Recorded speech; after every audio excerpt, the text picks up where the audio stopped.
ça va être pour dire c'est quoi les deux composantes dans la lithosphère. OK, parfait. T'avais-tu compris ça, Tania? C'est le mot qui la représente le mieux, persévérante, parce qu'elle persévère autant au niveau personnel que niveau académique. De quel mot ici tu penses qu'il s'agit pour compléter la définition? Si c'est espèce, regarde Mathilde. Si c'est évolution, regarde moi. Vous êtes fière de votre élève? Oui, vraiment. Ça me rend émotive de voir toute la progression qu'elle fait. Bye, Gabi! Ça va faire 5 ans. On était dans une semaine de relâche en mars 2020. On faisait du fat bike lundi. Puis à un moment donné, durant la semaine, je voyais comme ses yeux jaunis un peu. Fait qu'on est allé à l'hôpital. À ce moment-là, Tania est sur ses 2 jambes. Elle joue au hockey, elle joue au golf à court. C'est une petite fille en pleine santé.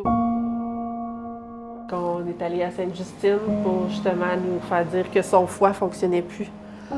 Puis qu'il fallait une greffe de foie en urgence. C'était une maladie génétique. Ça s'appelle la maladie de Wilson. C'est le foie qui ne gère pas bien le cuivre. Fait que c'est une maladie silencieuse, puis souvent, au premier symptôme, il est déjà trop tard. Fait qu'il attendait d'avoir le bon foie, mais durant ce temps-là, il y a comme des toxines qui s'accumulaient. C'est comme si son cerveau a perdu les chemins comme pour bouger, parler, tout ça. Fait que là, ce qu'on essaie de refaire, c'est de recréer ces patterns-là. Dernièrement, à Réadap, Tania a redéfini ses objectifs, puis son premier objectif, c'était de marcher. Première fois qu'on va aller dehors avec tes jambes. Hein? C'est cool, hein?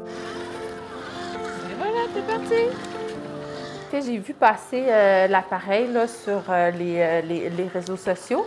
Puis je savais que Tania allait dans une clinique privée à chaque semaine à Montréal pour pouvoir bénéficier d'un type d'appareil un peu plus poussé, mais qui lui permettait de faire des pas, puis ça la motivait beaucoup. Là, je me suis dit, nous, il faut qu'on trouve une solution pour que même si elle est en région, en Estrie, qu'elle ait accès à ce genre de technologie-là. Grande. C'est quand même assez dispendieux. C'est pas un appareil qui peut être déboursé par un agent payeur, là, puis les assurances privées non plus ne payent pas encore ce genre de technologie-là.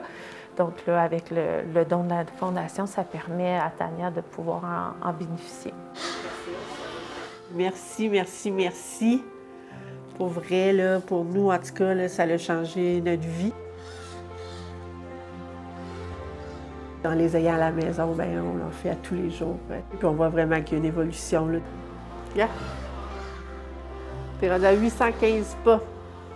Ouais, 825 pas. Puis on est à 29 minutes. Puis là, ici, on peut voir là, qu'elle initie à 19 de la gauche puis à 22 de la droite. Elle arrive à refaire ses connexions pour utiliser ses membres. Donc, elle marche présentement parce que l'appareil lui permet de contribuer. C'est pas juste l'appareil qui fait bouger ses jambes, mais on voit qu'elle peut participer au mouvement. Donc, sky is the limit. Elle va-tu remarcher? On ne le sait pas, mais on y va vraiment une étape à la fois. Des fois, je me dis, tu sais comment qu'elle fait, elle est résiliente, parce qu'elle se souvient de son avant. C'était une petite fille qui adorait le sport. Fait que c'est pour ça qu'on essaie de la garder active. Elle a fait un 400 mètres avec ses jambes robots. Je suis fière de toi, en tout cas. Je te l'ai dit, hein, t'es mon idole. T'es l'idole de plein de monde.